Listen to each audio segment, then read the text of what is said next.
یہ بڑی مسرت کی بات ہے، خوشی کی بات ہے کہ ہمارے بھائی بہنوں نے اسمبلی کے لیے مجھے پھر ایک بار چنا، اور یہ 5ویں بار ایسا ہو رہا ہے۔ ظاہر ہے کہ یہ لوگوں کا پیار ہے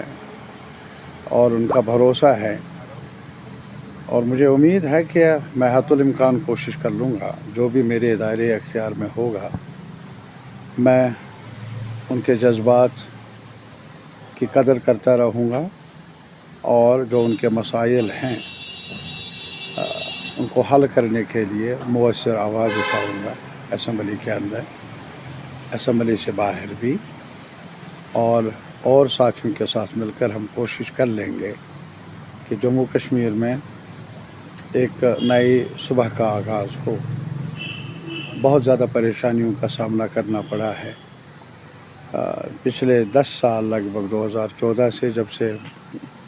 دہلی میں بی جے پی کی سرکار آئی، پھر ایک ڈھنگ سے دوسرے ڈھنگ سے ان کا دخل رہا یہاں کے معاملات میں، اور 2018 کے بعد اسمبلی نہیں رہی۔ یہی ایک خطہ بچا رہا جہاں اسمبلی نہیں تھی،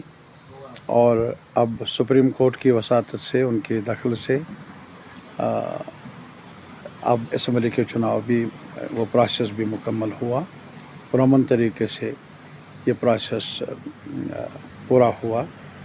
اس میں خوشی ہے ہم سب کو، اور ساتھ ہی ساتھ جو مینڈیٹ ملا ہے لوگوں کی طرف سے، وہ مینڈیٹ یہی ہے کہ جو لوگوں کے مسائل ہیں، جو ان کے رائٹس ہیں، حقوق ہیں، ان کو بحال کرنے کے لیے جو بھی سرکار بنے اب آنے والے وقت میں، صاف ظاہر ہے سیکولر پارٹیوں کا جو اتحاد بنا ہے، ان کو میجارٹی ملی ہے، تو ان کے وہی سرکار بنے گی۔ تو ہمیں امید ہے کہ آنے والے وقت میں کوشاں رہے گی سرکار کہ ان کے مسائل، عوام کے مسائل، عوام کے جو کانسٹیٹیوشنل رائٹس ہیں، ان کی بحالی کے لیے وہ قدم اٹھائیں گے، اور باور کرائیں گے گورنمنٹ آف انڈیا کو کہ اب مزید زیادہ دیر نہیں لگنی چاہیے۔ جموں کشمیر کے عوام کو جو پہلے ہی اسٹیٹ کا درجہ تھا، ہسٹورک اسٹیٹ کا درجہ تھا، اس کو بحال کیا جانا چاہیے۔ یہ سب سے اہم مدعا رہے گا اسمبلی میں فوری طور پر۔ اس کے علاوہ ہماری رائے ہے کہ جہاں تک کانسٹیٹیوشنل رائٹس کا تعلق ہے، جن کو ہمیں پوچھے بنا، کشمیر کے نمائندوں کو پوچھے بنا، جموں کے نمائندوں کو پوچھے بنا، یا لداخ کو بھی بتایا نہیں گیا، پوچھا نہیں گیا، تو ہمارے کانسٹیٹیوشنل رائٹس کو بھی ڈیوائیڈ کیا گیا ہمارے ریاست کو،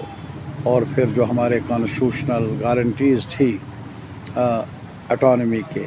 ان کو بھی ختم کیا گیا۔ تو لازماً یہ سوالات ہیں، سیاسی نازک سوالات ہیں اور اہم سوالات ہیں جو ایجنڈے پر رہیں گے۔ کیا کمپوزیشن رہے گی سرکار کی، آنے والا وقت بتائے گا، اور پھر مرکزی سرکار کی طرف سے کیا رویہ رہے گا جموں کشمیر کے اس مینڈیٹ کی طرف، اس سے پتہ چلے گا کہ کس قدر مؤثر ثابت ہوں گے ہم اپنی آواز اٹھانے میں اور باور کرانے میں گورنمنٹ آف انڈیا کو، جو یہ سلسلہ انہوں نے جاری رکھا ہے ہمارے مسائل کو التوا میں ڈالنے کا، ہمارے حقوق کو ہم سے چھیننے کا،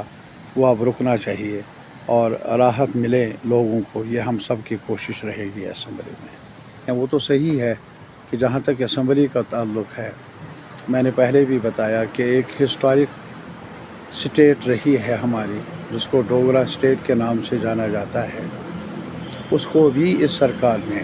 حتیٰ کہ یہ لوگ جموں کے بارے میں بہت ہی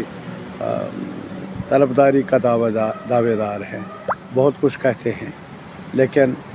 حقیقت کیا ہے؟ حقیقت یہ ہے کہ جو ڈوگرا راج میں یہ تاریخی حیثیت رکھنے والی اسٹیٹ وجود میں آئی،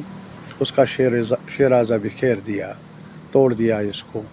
اس کا درجہ گھٹا کر میونسپلٹی کے لیول پر لایا گیا۔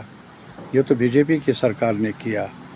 اور اس کے بعد ری آرگنائزیشن ایکٹ میں دوسری ترمیم ہوئی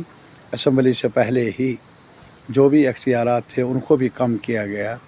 اور اب پبلک آرڈر بھی یہاں کے سرکار کے دائرے اختیار میں ہوگا نہیں، کیبنٹ مجاز نہیں ہوگی، کیا وہ بڑے آفیسروں کی تعیناتی کا، پوسٹنگ کا، ٹرانسفر کا، IAS IPS، وہ تحویل اس کو بھی گورنر کے، لیفٹیننٹ گورنر جو نامنی ہے یونین گورنمنٹ کے، ان کے سپرد کیا گیا۔ اور اسی طریقے سے جو ہمارا پولیس کا ابھی حال ہی میں بجٹ پیش ہوا پارلیمنٹ میں، اس کے ساتھ جموں کشمیر کا بجٹ بھی پیش ہوا، لیکن جموں کشمیر کے بجٹ میں پولیس کا بجٹ اس کو یونین لسٹ میں، یونین آف انڈیا اس کے لسٹ میں رکھا گیا۔ یہ پہلے کبھی سنا نہیں، اور کسی بھی جگہ ایسا ہوا نہیں، شاید پہلی بار ایسا ہوا ہے جموں کشمیر کے بارے میں، یعنی پولیس کو بھی اپنے کنٹرول میں لینا، مرکز کے کنٹرول میں لینا۔ یہ معاملات ہیں، صاف ظاہر ہے کہ یہ سرکار بضد ہے، نہ صرف یہ کہ یہاں کے جمہوری حقوق کو سلب کیا جائے، آئینی حقوق کو پائمال کیا جائے، بلکہ اس کے علاوہ جو بھی رائٹس ہیں، اسمبلی کے جو حقوق ہے، کیبنٹ کے جو حقوق ہیں، ان کو پائمال کر لینا اس سرکار نے ہی شروعات کی ہے یہاں جموں کشمیر میں۔ لیکن بہرحال میں ایک چیز بتاؤں گا اپنے عوام کو، مایوس نہ ہوں، ہم وچن بند ہیں کہ آواز اٹھائیں گے۔ ایک آپشن ہے اسمبلی کی، اور اس کے لمیٹڈ اختیارات ہیں، مان لیا، لیکن ہم کوشش کر لیں گے، آواز اٹھائیں گے۔ ابھی تک تو کوئی لیجیٹمیٹ فورم بھی نہیں تھا ہمارے سامنے جہاں عوام کی آواز کو پہنچایا جا سکے، ان کے دکھ درد کو پیش کیا جائے۔ کم از کم کچھ تو سننے والے ہوں گے،